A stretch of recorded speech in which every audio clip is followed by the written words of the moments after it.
Hello everyone, good morning and welcome back to सुधार education. So students, कल हमने pronounce topic को start किया था। ये पार्ट्स ऑफ स्पीच का सेकंड टॉपिक है जो हमने स्टार्ट किया है। सो कल हमने रिलेटिव प्रोनाउंस पे छोड़ा था टॉपिक अपना, एंड रिलेटिव प्रोनाउंस जो हैं let's study it in deep, क्योंकि बहुत क्वेश्चंस आते हैं एग्ज़ाम में प्रोनाउंस को लेके। So let's study that in detail. Next जो रिलेटिव प्रोनाउन का कॉन्सेप्ट है वो है हु, हुम, जो मैंने कल भी आपको इसके बारे में बताया था। ठीक है, तो मैंने लिस्ट भी बताई थी आपको सब्जेक्टिव एंड ऑब्जेक्टिव प्रोनाउंस की। एक बार मैं वो दोबारा से आपको क्लियर कर देती हूँ।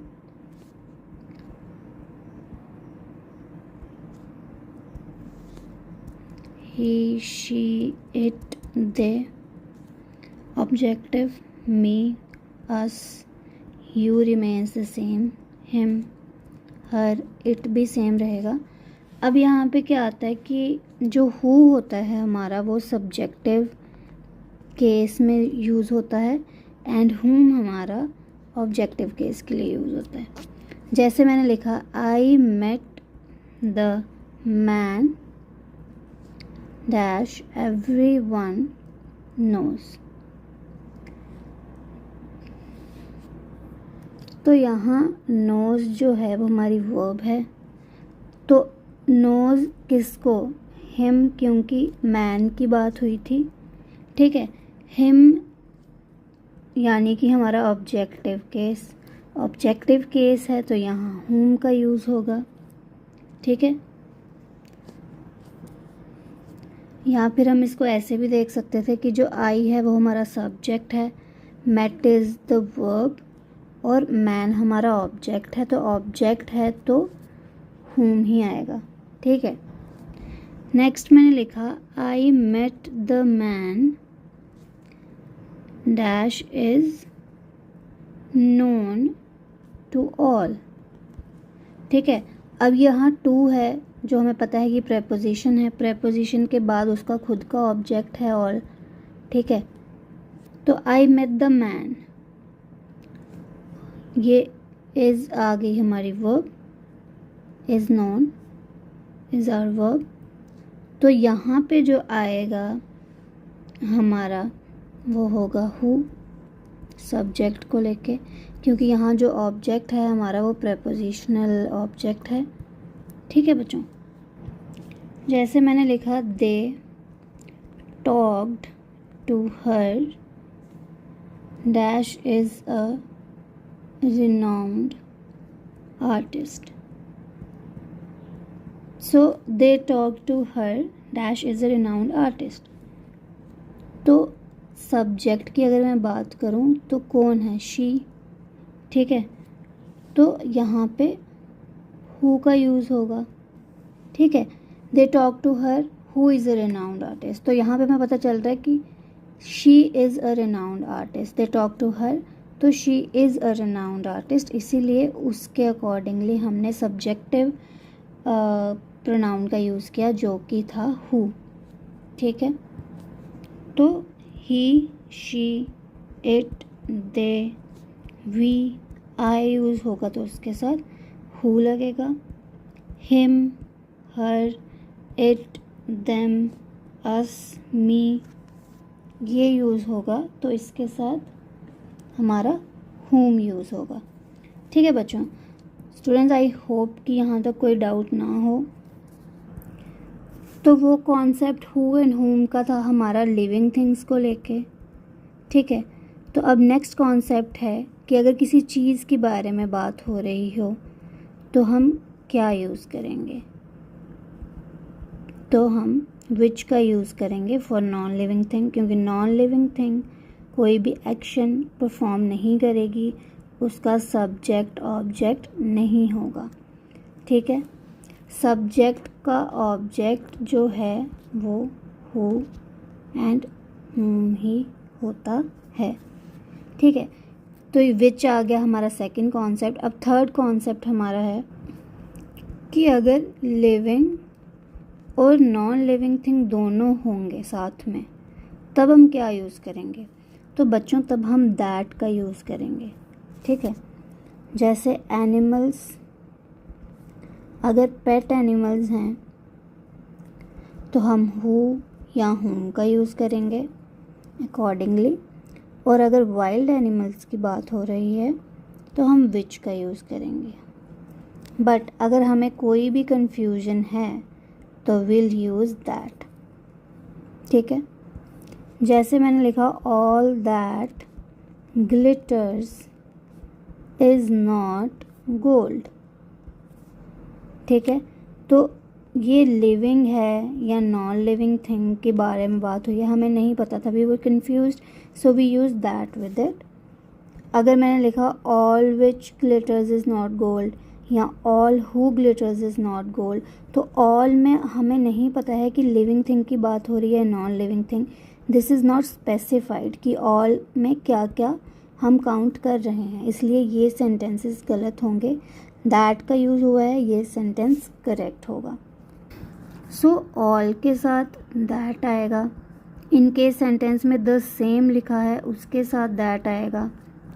जैसे मैंने लिखा this is the same man that went to Agra, ठीक है। अगर सुपरलेटिव डिग्री हमारी यूज़ हो रही होगी, जैसे best, easiest, the most beautiful, so इनके साथ भी हमारा दैट यूज़ होगा, ठीक है। नन, लिटिल, फ्यू दिया होगा उसके साथ भी दैट यूज़ होगा। So keep all of these points in mind, they are really important, ठीक है। अगर फ्रेजेस की बात करेंगे हम तो भी हम दैट ही यूज़ करेंगे, हु एंड विच का यूज़ नहीं होगा, ठीक है।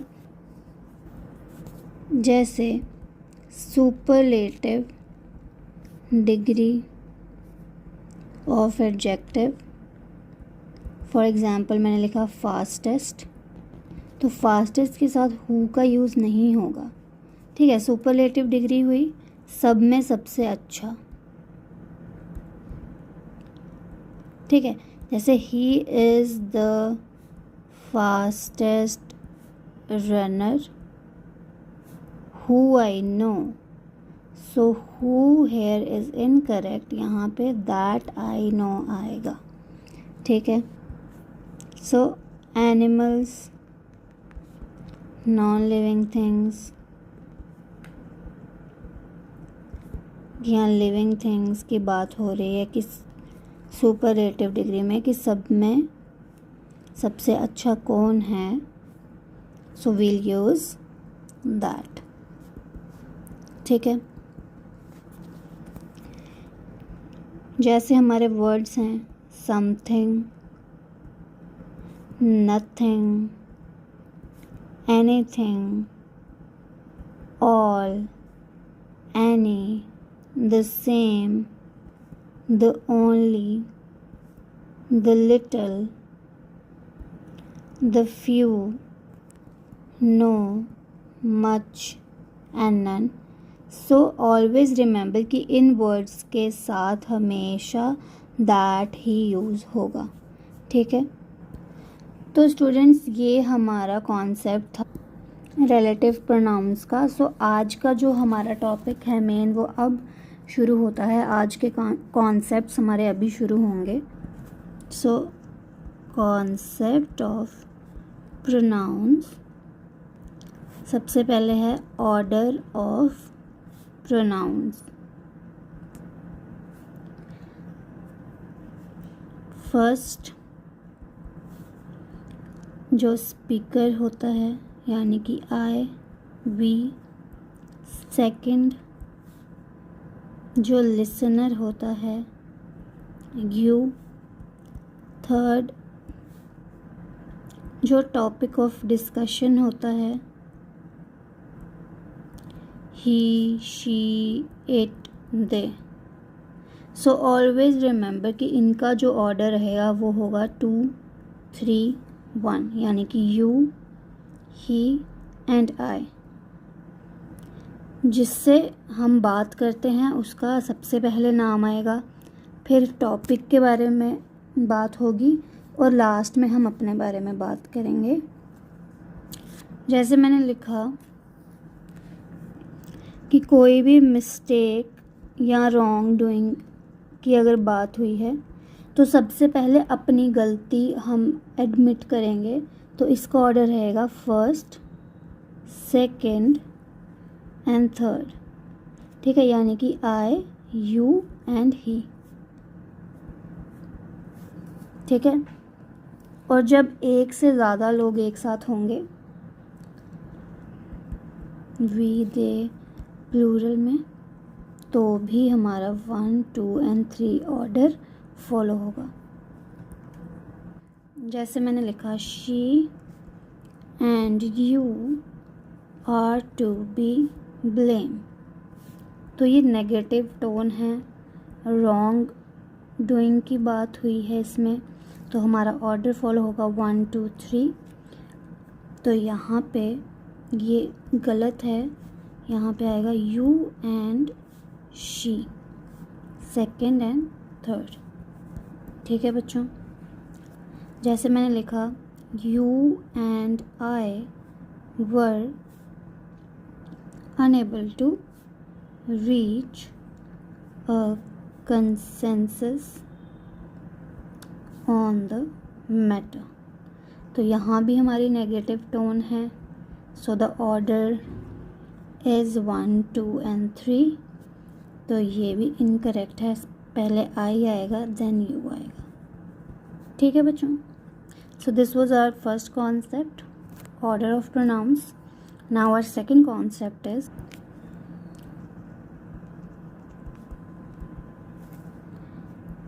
बी की बात हो रही है इसमें। तो बी में हमारे जो वर्ब्स आते हैं वो हैं is, am, are, was, were. ठीक है, so we use them as main verb. ठीक है, यहाँ जब कोई स्टेट के बारे में बात हो रही है, स्टेट और नो एक्शन। ठीक है, जैसे मैंने लिखा इट इज़ रोहित, तो ये हमारा मेन वर्ब है। She was an artist, so this is also our main verb here.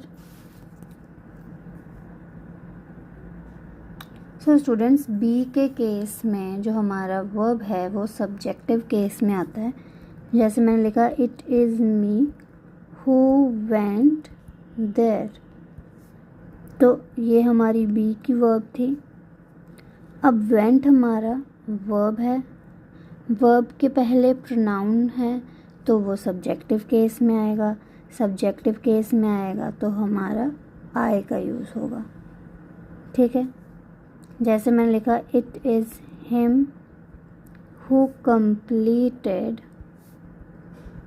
The task, तो यहाँ पे हिम नहीं ही आएगा।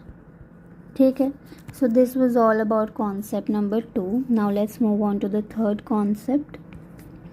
So then we have comparison of pronouns।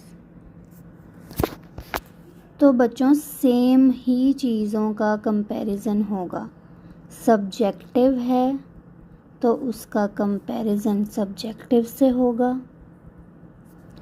Objective है तो उसका कंपैरिजन ऑब्जेक्टिव से होगा। सब्जेक्टिव की अगर बात करें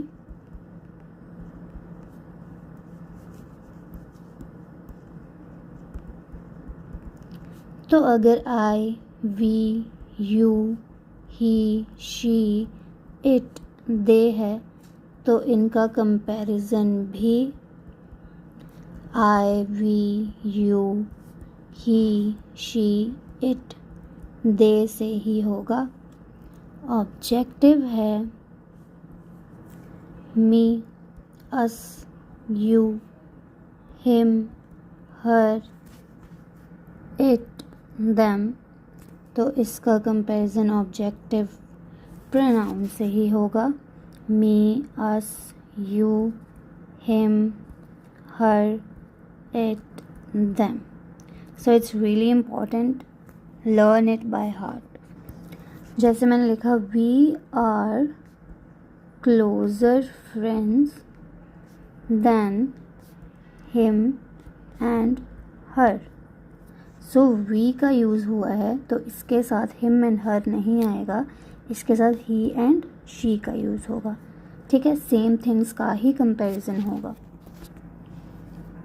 जैसे मैंने लिखा I respected him more than she या हर। तो इन दोनों में से क्या आएगा? शी आएगा, हर आएगा, हर्ज आएगा या बोथ। ठीक है, तो बच्चों अगर हम आई को देखेंगे सो विल यूज़ शी, अगर हम हिम की बात करेंगे तो विल यूज़ हर। तो यहाँ पे बोथ है हमारा आंसर। ठीक है, हर्स तो हक को बताता है, पोजेशन को बताता है, तो ये तो बिल्कुल नहीं आएगा। ठीक है, तो हमने यहाँ पे सब्जेक्टिव का कंपैरिजन सब्जेक्टिव से किया और ऑब्जेक्टिव का ऑब्जेक्टिव से। ठीक है, सो concept number 4 is about reflexive pronoun। Reflexive pronouns होते हैं जिसमें सब्जेक्ट एंड ऑब्जेक्ट सेम होते हैं। ठीक है, जैसे ही किल्ड हिमसेल्फ। ठीक है, तो सब्जेक्ट ने खुद पे ही एक्शन किया है। ठीक है, तो ये हमारे रिफ्लेक्सिव प्रोनाउंस हैं। फिर हमारी कुछ ट्रांजिटिव वर्ब्स होती हैं।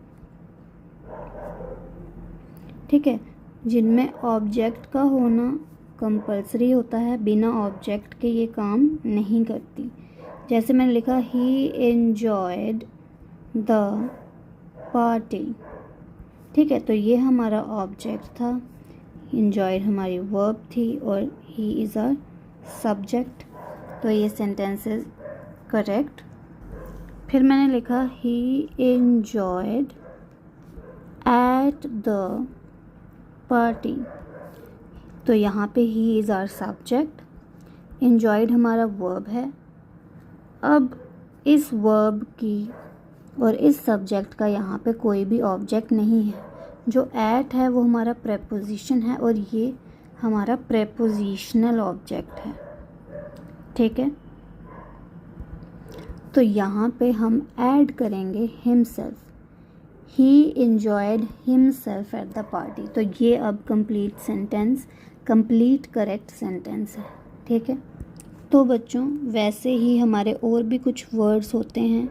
इंजॉय के बारे में मैंने आपको बता दिया, उसके अलावा reconcile, adapt, amuse, avail, acquit, absent, avenge, exert, apply, adjust, present, busy, introduce, content, design and pride. तो ये कुछ ऐसे वर्ड्स हैं जो इन्जॉय, जैसे मैंने अभी आपको एग्जांपल दी, उसके जैसा ही सिमिलर एक्ट करते हैं, यानी कि बिना ऑब्जेक्ट के ये काम नहीं करेंगे। ठीक है, देन बच्चों कुछ ऐसे वर्ड्स हैं हमारे जो बिना ऑब्जेक्ट के भी हम चला लेते हैं, जैसे hide, keep, bath, rest, stop, turn, move, sell, open, qualify, concentrate, feel and hungry। तो इसके लिए रिफ्लेक्सिव प्रोनाउंस की नीड नहीं होती। ठीक है, जैसे he hid himself in the balcony. तो वो खुद ही छुपा है, तो himself की यहाँ नीड नहीं है. He hid in the balcony is the correct arrangement of the sentence. जैसे मैंने लिखा she qualified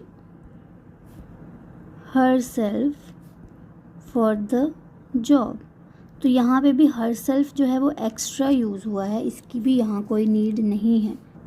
इसके बाद एक वर्ड है dressed. सो ड्रेस जो हमारा है, they dressed for the party and they dressed themselves. सो ये इनफॉर्मल इंग्लिश में भी यूज़ हो जाता है, यानी कि आर्टिकल्स या पैराग्राफ्स में ये आपको दिखेगा. बट जो करेक्ट यूजेज है, अगर एग्ज़ाम में ये कॉन्सेप्ट पूछा जाता है तो फिर they dressed for the party यही करेक्ट होगा. इनफॉर्मल इंग्लिश वाला कॉन्सेप्ट करेक्ट नहीं होगा. ठीक है, so keep that in mind. Then next concept है कुछ वर्ड्स का, यानी कि separation, leave, report, favour, sight, excuse, pardon and mention. तो बच्चों, ये कुछ वर्ड्स होते हैं जो अपने से पहले कभी भी एडजेक्टिव नहीं लगाते हैं. ठीक है, बाकी इनका पूरा कॉन्सेप्ट हम एडजेक्टिव चैप्टर में ज़रूर पढ़ेंगे. But for now do keep these words in your mind. जैसे मैंने आपको पढ़ाया था, my, your, her, his, their, our, its, ये सब पजेसिव एडजेक्टिव्स होते हैं. और जब ये प्रोनाउन फॉर्म में होते हैं तो mine, yours, hers, his, theirs, ours, ये पजेसिव प्रोनाउंस में ऐसे एग्जिस्ट करते हैं. ठीक है, फिर हमारा रिफ्लेक्सिव प्रोनाउंस, जब सब्जेक्ट ऑब्जेक्ट सेम होते हैं, यानी कि सब्जेक्ट ने अपने ऊपर कोई काम किया है. ठीक है, तो रिफ्लेक्सिव प्रोनाउंस हमें बताता है कि हम जैसे हम लिखते हैं या हम बताते हैं, जैसे मैंने बोला माई सेल्फ प्रेरणा, या this is Prerna. So I am not any object. ठीक है, my self Prerna, this is also incorrect. ठीक है, हमने देखा हुआ है लोगों को खुद को इंट्रोड्यूस करते टाइम माई सेल्फ यूज़ करना, या किसी के बारे में बोलना हो सो दिस इज़ यूज़ करना, तो ये गलत है. It should not be used as a subject. ठीक है, फिर हमारा आता है यूज़ ऑफ इट का कॉन्सेप्ट. ठीक है, तो बच्चों, प्रोनाउंस में अगर हमें किसी का जेंडर नहीं पता है, वी डोंट नो, ठीक है, so we will use it with it. जैसे हमें किसी बच्चे का जेंडर नहीं पता तो हमने लिखा इट क्राइज अ लॉट. ठीक है, जैसे नॉन लिविंग थिंग है, सो नॉन लिविंग थिंग का कोई जेंडर नहीं होता. ठीक है, तो हम बोलेंगे इट वॉज केप्ट हेयर. ठीक है, फिर नेक्स्ट हमारा आता है सूडो सब्जेक्ट. जैसे मैंने लिखा इट इज़ रेनिंग, बारिश हो रही है, तो ये जो इट है हमारा, ये हमारा सूडो सब्जेक्ट है. हम इसको स्टार्टिंग ऑफ स्टेटमेंट में यूज़ करते हैं. ठीक है, अगर नाउन का प्रोनाउन है तो हम नहीं यूज़ करेंगे. ठीक है, so keep that in mind. फिर नेक्स्ट हमारा है यूज़ ऑफ रेसिप्रोकल प्रोनाउंस, यानी कि एक का इम्पैक्ट दूसरे पे पड़ता है। One another, each other. So each other हम यूज़ करते हैं दो लोगों के लिए और वन अनदर हम यूज़ करते हैं मोर देन टू के लिए। ठीक है, जैसे Jack and Jill, so we'll use each other with it. All the team की बात हुई है तो वील यूज़ वन अनदर। ठीक है, फिर आता है next concept use of one का। वन को अगर हम प्रोनाउन की तरह यूज़ करेंगे तो आगे आएगा वन सेल्फ, ना कि हिमसेल्फ, ना ही हर सेल्फ। ठीक है, और ये कॉन्सेप्ट बहुत बार एग्ज़ाम में आता है, सो प्लीज़ इसको अच्छे से समझना। ठीक है, वन हम वंस की तरह यूज़ करते हैं अगर हम हक की बात करें, पोजेशन की बात करें। वन सेल्फ यूज़ करते हैं अगर हम रिफ्लेक्सिव प्रोनाउन की बात करें, और अगर वन की ही बात हो रही है, खुद की ही हो रही है, तो वन यूज़ करते हैं। तो बच्चों, आई होप आज जो भी हमने पढ़ा है आपके सारे कॉन्सेप्ट्स क्लियर हैं। Also make sure that you revise all the concepts. Please watch known lectures too. I hope आपको चीज़ें समझ आ रही हैं। आई ट्राई माई बेस्ट कि आपको रटना ना पड़े चीज़ों को और आप चीज़ों को अच्छे से समझें। बाकी प्रोनाउंस के related we will do some questions tomorrow. ठीक है, ऑल्सो मुझे फीडबैक ज़रूर देना है, या कोई डाउट है या कुछ सजेशन है या कोई क्वेश्चन है, सो मेरे ईमेल आईडी पे आप मुझे कुछ भी फीडबैक्स दे सकते हैं। ठीक है, तो आज का सेशन हम यहीं एंड करेंगे। Thank you everyone. Until next time, happy studying.